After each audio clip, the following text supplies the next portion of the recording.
Halo sedulur semuanya, Assalamualaikum warahmatullahi wabarakatuh. Balik lagi di Zen Venture. Kali ini gue ingin sharing aja ke kalian semua, gimana sih cara packing ala gue selama melakukan pendakian, dan barang apa aja sih yang wajib gue bawa selama pendakian gitu. Nah, di sini mungkin bisa ngebantu kalian juga bagi para pemula yang ingin melakukan pendakian, terus bingung mengenai cara packingnya seperti apa, terus barang apa aja yang harus dibawa. Nah, kalian bisa tonton video ini hingga akhir. Gue akan sebutkan barang-barang apa saja yang harus kita bawa, terus cara packing ala gue seperti apa. Nah, itu mungkin bisa membantu setidaknya untuk kalian yang ingin melakukan pendakian ataupun yang ingin melakukan perbaikan packing, sehingga nantinya pada saat melakukan pendakian itu lebih nyaman atau lebih enteng lah, dan nggak begitu berat di pundak ataupun di torso atau tulang belakang kalian. Ya, kita langsung bedah apa aja barang-barang yang harus gue bawa dan cara packing gimana.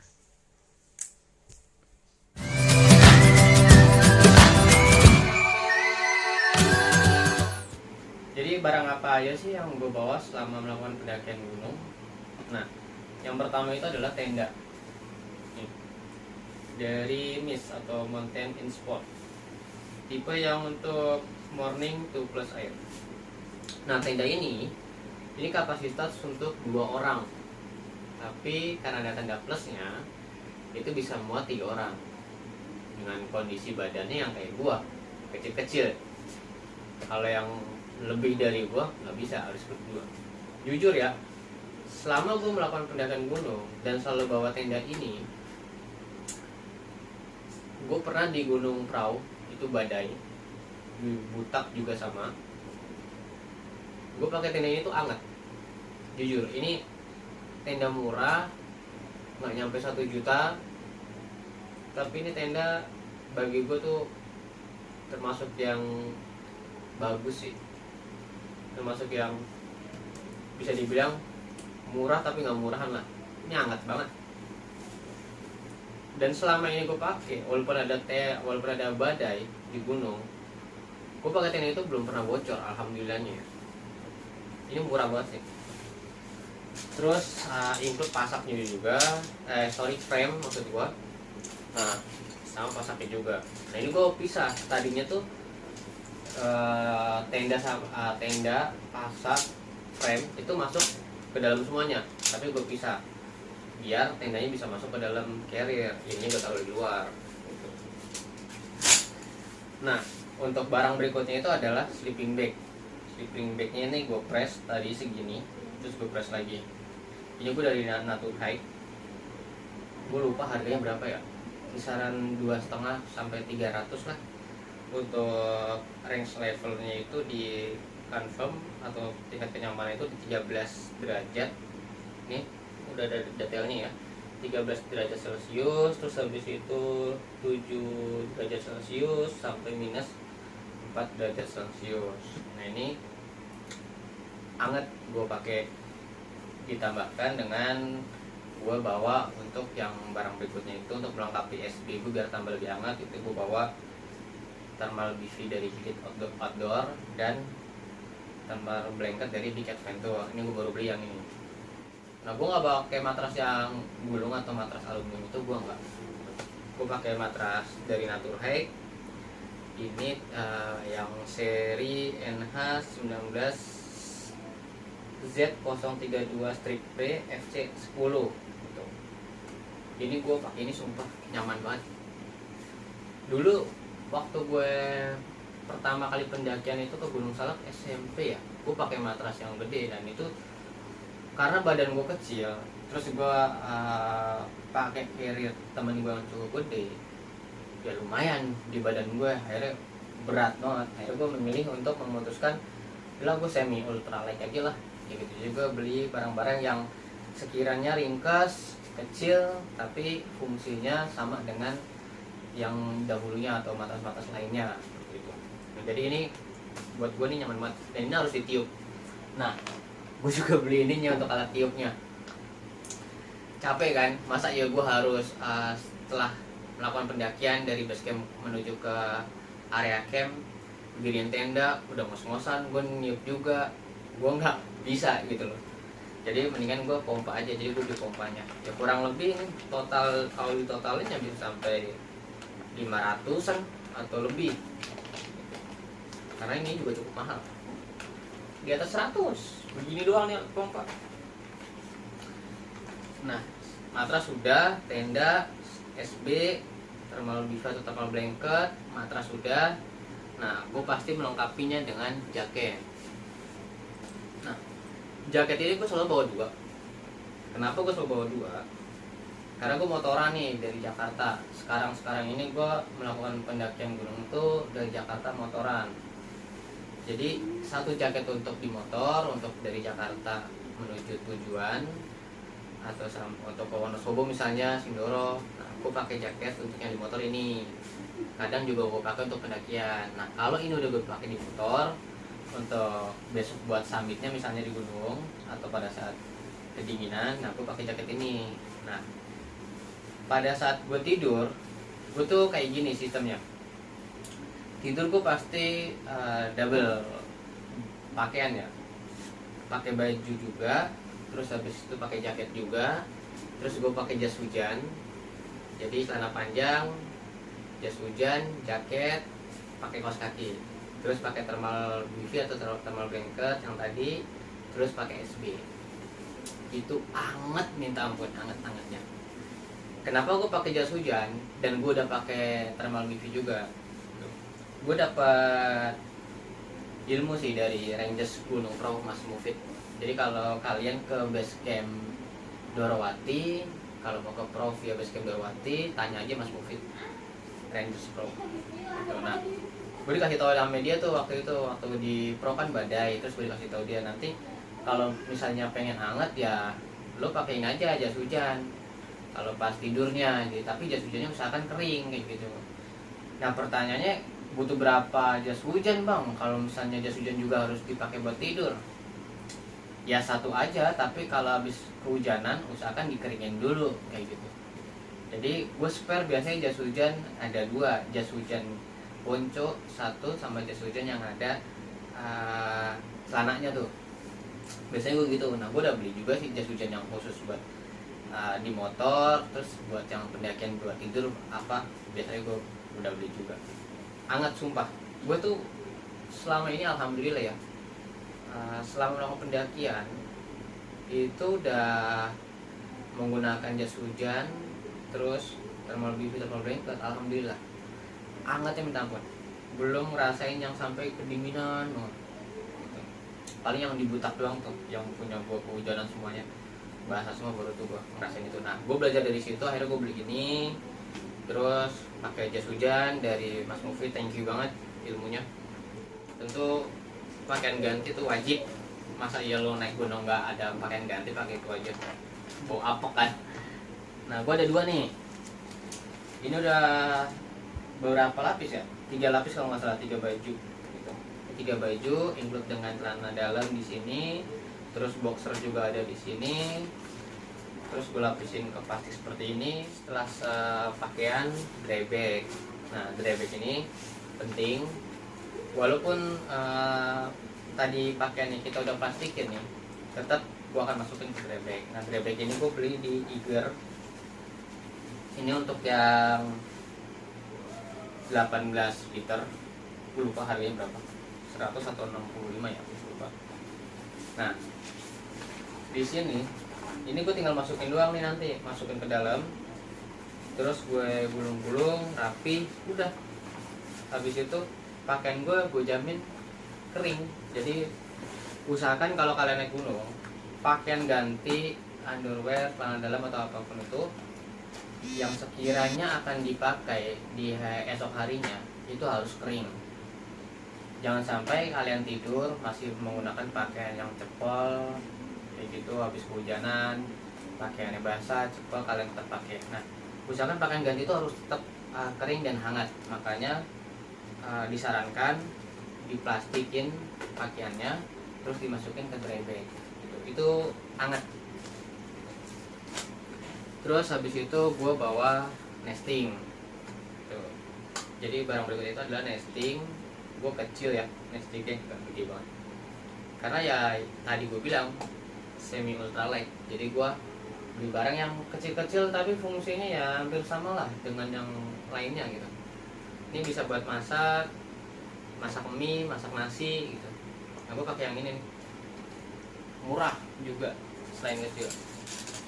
Nah yang nggak kalah pentingnya adalah nih headlamp dan center.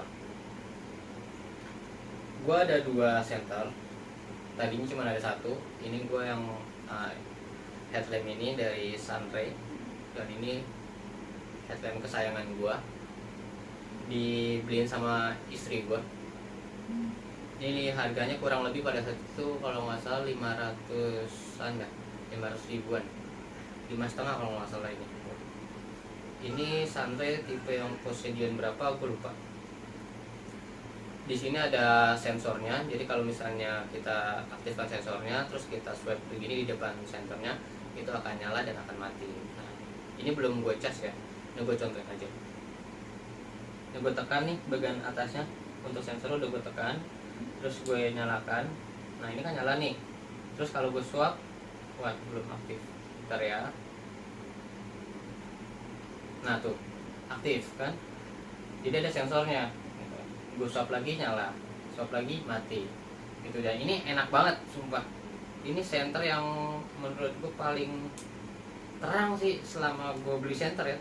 Emang Sunray kalau bikin produk tuh best banget lah, nggak ngecewain. Terus center cadangan ini fungsinya untuk nembus kabut. Jadi kemarin gue beberapa kali naik motor ke Sindoro, ke Gunung Bismo atau ke gunung mana lagi gue lupa, itu kan kena kabut tuh gue motoran lewatin Linggo Asri. Kalau kalian yang nonton ini di daerah Pekalongan pasti tahu Linggo Asri. Terus arah Dieng itu sebelum Dieng Banjarnegara, terus Kali Anget. Gue lewat situ soalnya waktu kemarin ke Sindoro ataupun ke daerah Dieng. Nah itu pasti kabut nyampe sana malam. Nah ketika kabut, gue sama temen gue sampai akhirnya berhenti nungguin kabut itu hilang gitu. Nah warga lokal menyarankan motornya menggunakan lampu kuning aja, jangan yang lampu LED warna putih cahayanya katanya begitu, biar kabutnya bisa ke tembus pada saat di center gitu. Terus katanya Mas Mufid juga sama, katanya gitu, pakai senter yang warna kuning aja katanya gitu, jangan yang warna putih. Kalau warna putih nggak bisa nembus kabut. Akhirnya gue beli center Police Watt yang 99.000 watt. Ini warna kuning. Nah tuh, ini warna kuning. Jadi ini tuh apa ya? Ya nanti gue nggak tahu fungsinya bisa nembus kabut atau enggak ya. Tapi gue prepare aja. Kalau nggak bisa nembus kabut ya minimal gue ada 2 senter. Ketika yang Sunray ini baterainya habis, gue ketemu malam atau ke summit atau pada saat turun ketemu malam ini habis, minimal gue udah ada pencahayaan lagi yang kedua, jadi aman. Terus gue juga bawa pisau. Kalian pasti tahu lah fungsi buat apa, buat jaga-jaga, terus buat bikin trekking pole. Kalau misalnya ada ranting kayu yang sudah rubuh, kita bisa gunakan ini untuk bikin trekking pole dengan kayu, atau untuk yang masak-masak, motong cabai lah, motong tempe, motong tahu buat masak-masak, iris-iris bahan makanan lah. Nah terus gue bawa deh hand sanitizer. Hand sanitizer ini gue selalu bawa 2. Mana satu lagi? Gue selalu bawa 2. Ini dua-duanya tinggal dikit, gue selalu bawa 2. Ya era kayak gini kan sedang pandemi, jadi tetap kita jangan lupakan 3M ya kan. Terus prokesnya juga tetap harus dijalankan. Masker aja gue, kalau kalian mau lihat nih masker gue di sini, masker tuh bawa banyak watt nih tuh. Gue sampai bawa berapa banyak nih? Masih ada di sini 10 kalau nggak salah. Jadi gue selalu stok masker. Karena kan sekarang juga syarat pendakian di beberapa gunung juga harus prokesnya harus diterapkan. harus bawa minimal 3 masker kalau nggak salah. Terus gue bawa untuk yang wangi-wangi, minyak wangi, deodoran, sama sunscreen spray atau ya apa, gue nggak tahu fungsi, cuman ini bini gue beliin, katanya ini untuk apa namanya, ketika kita sinar matahari terus kadang suka kebakar muka kita, terus itu kita pakai ini aja katanya biar nggak kebakar. Nah ternyata bener. Jadi pada saat itu gue ke Sumbing, terus pas gue pulang ke Jakarta, bini gue kaget dong, hidung gue hitam sininya, hitam kebakar. Terus lapisan kulit yang paling luar ini mau lupas. Akhirnya disarankan beli ini, akhirnya gue dibeliin sama bini gue MS Glow for Men. Nah gue coba ke beberapa gunung pakai ini, alhamdulillah bener ternyata. Setrik apapun gue pakai ini, alhamdulillah nggak kebakar lagi muka gue. Tuh ini penting juga sih, thank you banget nih buat bini gue nih. Nah mungkin kalian juga ketawa kali ya ngeliat gue ke gunung aja pakai minyak wangi, pakai deodoran, mau ngapain sih bang? Ya gue nggak mau ya, maksud gue gini ya, lo udah naik gunung nih, gue udah naik gunung, udah keringetan dari bawah sampai puncak, pasti bau apa? Ya minimal gue ada wangi lah, seenggaknya ketika gue tidur sama temen gue ya dua-duanya nggak sama-sama bau apek gitu.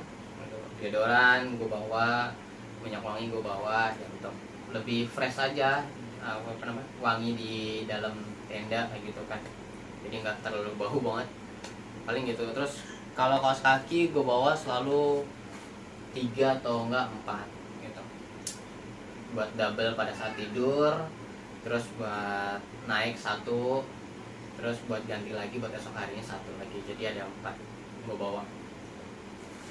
Nah ini yang berikutnya itu gue ada kompor dan gas. Ini kompornya gue kecil, ini gasnya.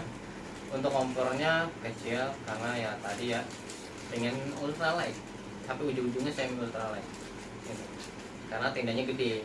Nah, kompornya ini gue kecil, ini gue udah nggak tahu berapa lama, udah hampir 1 tahun kalau nggak salah. Ini kompor udah hampir 1 tahun, sampai sekarang masih awet.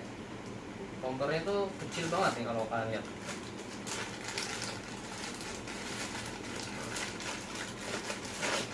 Nah, tuh. Jadi buat diri ini kita angkat semua nih jari-jari yang di sampingnya, terus baru kita tuh turunin tuh sebelah sininya. Nah, jadi beginilah, tinggal taruh begini, nanti dia apa nyatu dengan tanah nih kaki-kakinya, udah saya tinggal taruhin ke sini. Nah, gue sesimpel itu sih kalau gas sama apa kompor maksudnya. Ya nggak mau ribet-ribet yang bawa banyak sih, soalnya kan badan gue kecil, carrier juga harus menyesuaikan dengan badan gue, tinggi badan gue juga harus disesuaikan dengan carriernya, sehingga gue harus memaksimalkan carrier yang kecil itu bisa muat semuanya. Tuh, dari mulai yang wajib di bawah, tenda, terus sleeping bag, matras, kompor, gas, nah, harus masuk, pakaian ganti, jaket harus masuk. Makanya gue pakai yang kecil. Ini udah 1 tahun awet. Gue nggak tahu mereknya, lupa. Itu ya barang-barang yang gue bawa. Selama power bank juga pasti gue bawa power bank gue ada 2, biasa buat kepentingan ngevlog sama buat HP kan. Jadi itu sih barang-barang gue yang gue bawa selama melakukan pendakian. Nah terus carriernya lo pakai apa sih bang? Gue carriernya itu adalah pakai ini nih, mereknya itu Quechua yang 30 liter. Ini gue beli di Decathlon ya. Harganya nggak nyampe 1 juta. Ini yang sering gue pakai sama pendakian. Gue demen yang carrier itu back sistemnya itu yang kayak gini nih, kayak jaring. Gue nggak tahu, nyaman aja gitu, karena ketika gue pakai itu badan gue itu yang di belakang tuh nggak sampai keringetan parah, karena ada udara masuk ke sini nih, terus masuk ke jaring-jaring sini. Nah, ngebikin agak adem badan kita untuk torso kita. Nah, untuk kompartemennya banyak nih, yang di bawah ada 2, terus kanan kirinya ini ada 2, sebelah sini sama sebelah sini, terus yang sebelah sini juga ada 1 lagi nih. Nah, ini buat naruh apa namanya, ini buff gua yang 1. Ini biasanya buat naruh itu, buat apa namanya, air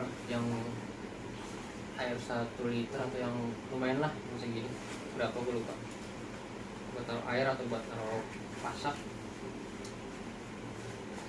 Terus kompartemen di atas juga ada, biasanya gue taruh buat headlamp, P3K.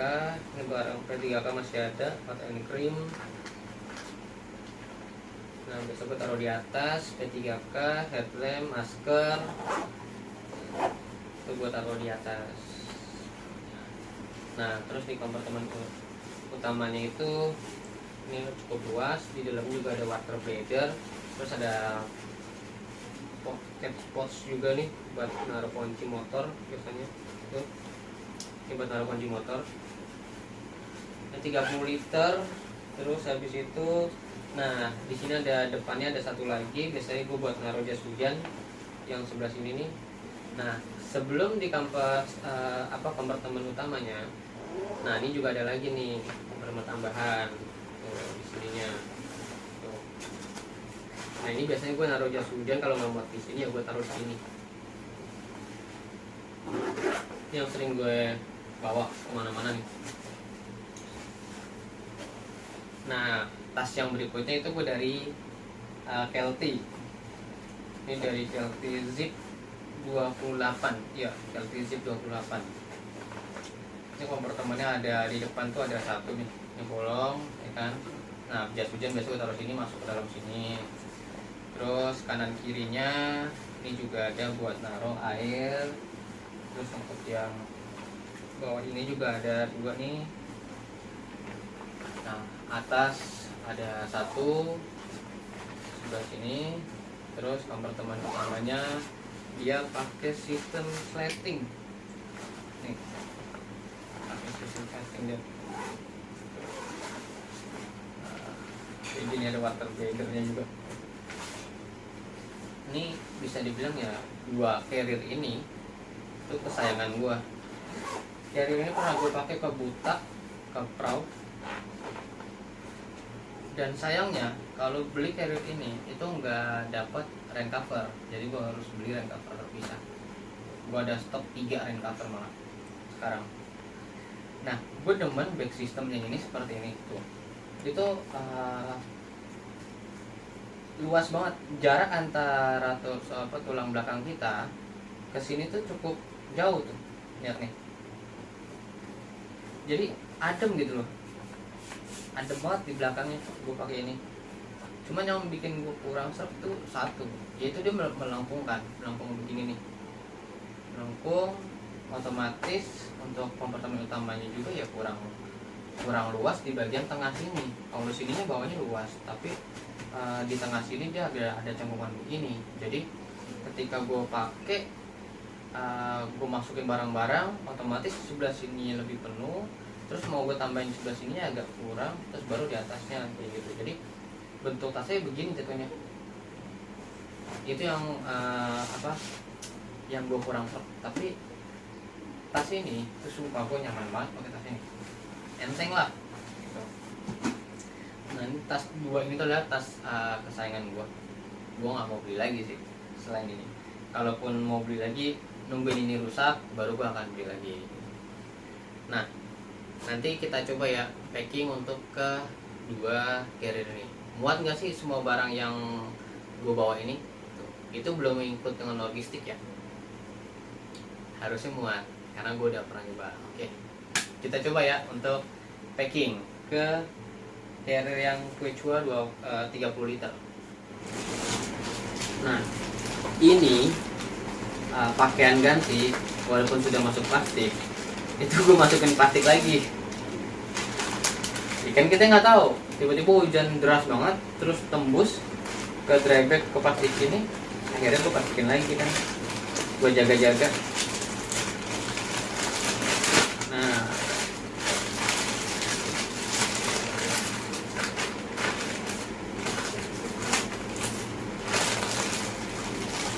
Nah, sip, mantap. Ini udah masuk. Dan gua masukin ke drybag. Waduh, sempit nih. Ini gue selalu press terus-terusan sampai mentok. Nah, udah masuk. Terus yang satu lagi. Ini udah tarik dulu.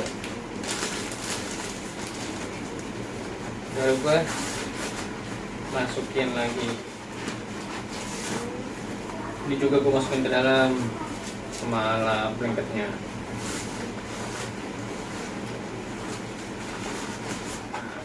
Jaket yang untuk besok summitnya itu gue juga akan masukin ke drybag. Jadi gue usahakan barang-barang yang untuk summit besok atau untuk yang tidur itu harus selalu dalam kondisi kering, biar hangat juga ketika kita tidur. Udah tinggal pulang.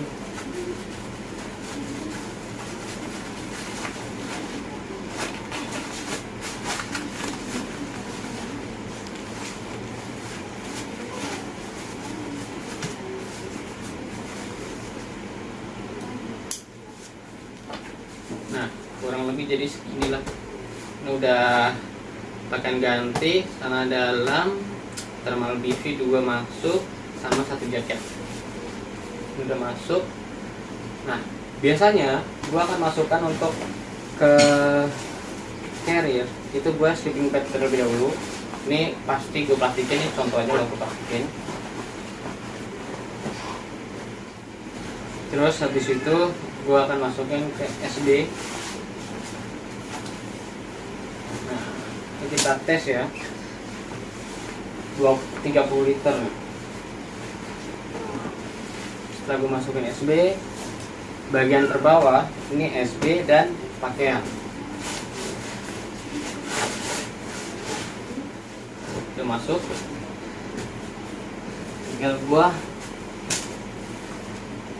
masukin tenda. Jadi tenda gue di atas, di tengah-tengah lah, nanti atasnya lagi baru nesting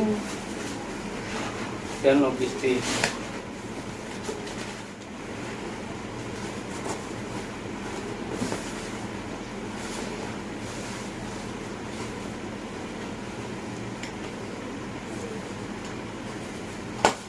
Nah, ini tuh masih muat, sebelah sininya tuh masih kosong kan.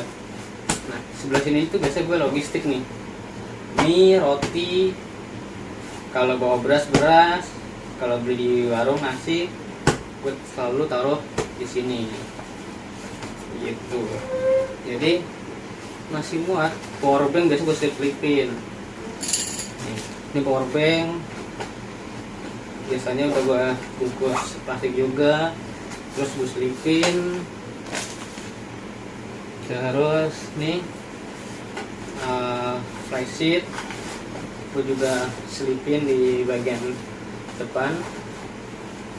Kompor pun gue masih bisa taruh di bagian paling atas, atau bisa gue masukin ke sini. Nah,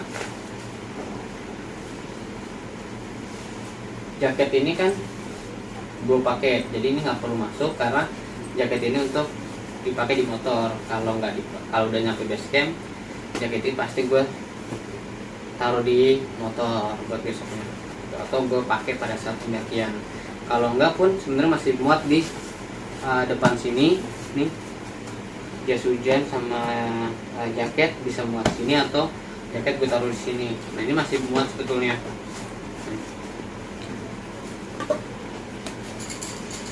Pasak biasanya gue taruh luar, tapi karena masih muat ini gue taruh untuk bagian sebelah sini.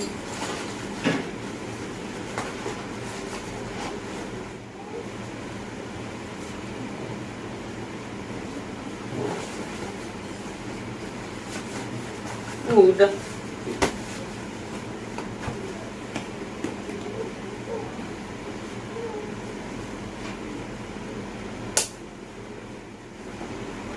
minyak wangi gue masukin di atas. Headlamp gue masukin di atas. Terus apa lagi? Udah sih. Obat-obatan juga paling atas.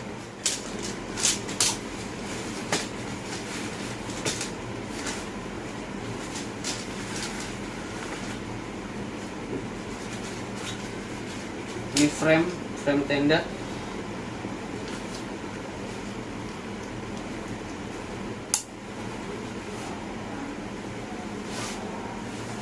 Nah di sini masih bisa muat air, ataupun gue taruh gas.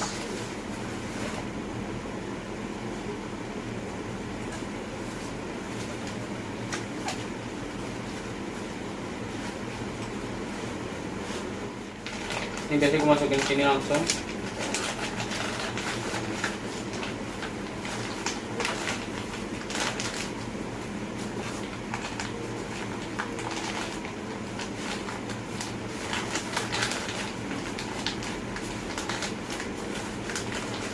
Udah tuh. Nah baru air biasanya gue taruh di samping sini nih, air. Ini masih bisa muat, sini juga masih bisa muat air. Hand sanitizer, buff, biasanya gue taruh di bagian bawah seat beltnya tuh. Nah ini buff, tisu juga gue bawa gue taruh di sini, atau biasanya gue taruh di kantong sih. Udah deh. Nah, dari mulai tenda, pakaian ganti, terus sleeping bag, sleeping pad atau matras, thermal BV 2, nesting. Biasanya gue bisa masukin juga sendal di dalam. Ini masih muat. Ini 30 liter loh. Yang ini pun masih bisa muat sebetulnya. Masih bisa muat karena kompartemennya juga lumayan gede, di bawah, di atas, di luarnya juga ada buat naruh untuk yang frame, bisa juga di luar. Nah kita coba nih langsung testing pakai tuh. Ini tuh nyaman buat gua, masih nggak begitu berat, padahal bawaannya lumayan kan. Kalian lihat tadi ada tenda loh, tenda itu kurang lebih berapa ya, 2 kilo ada kan, atau 1,6 gue lupa.